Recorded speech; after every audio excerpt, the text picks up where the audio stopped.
厅以及娱乐事业等相关业者发出因的心声，表示已经3个月无工过，强要无法度生存落去。为了会当将因的心声被听到，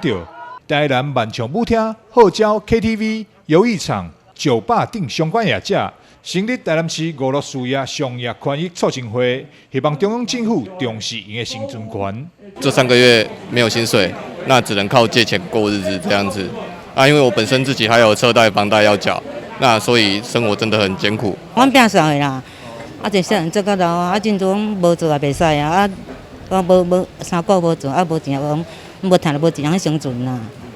拜托政府，拜托，紧开放一下，阮大家有一人赚。阮遮所有，遮大家，阮遮员工，阮遮同事，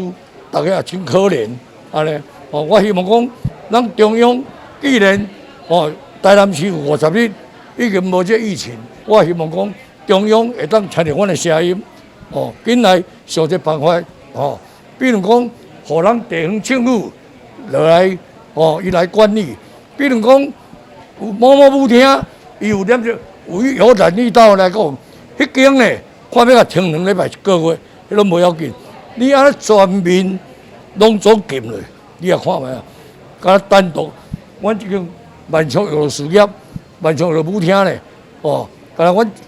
阮遮的人员，头200几个要300个，搁再来，阮是有一个这社会责任，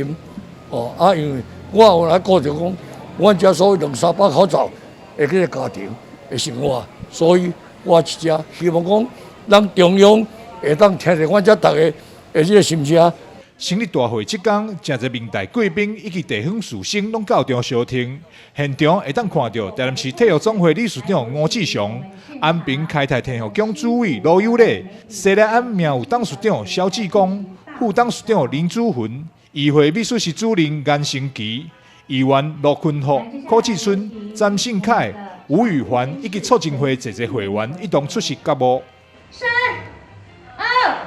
1，你跑！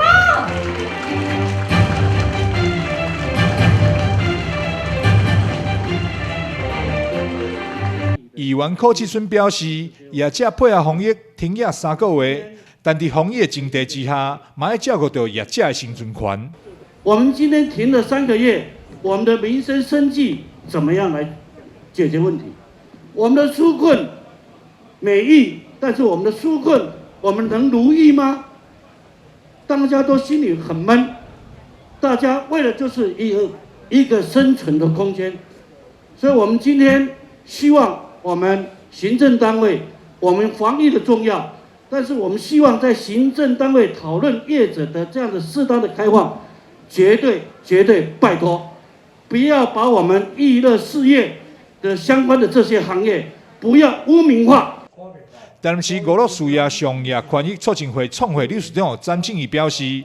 去年因为疫情的影响，政府一度要求合法登记的舞厅、酒店停业。当时停业1个半月，真侪店内小姐为了生存，煞留入无登记的小食部。等到舞厅复业，小姐已经真困难找回来，反倒演变成关了合法事业，帮助着非法营业的情事发生。台南新闻赵硕维采访报道。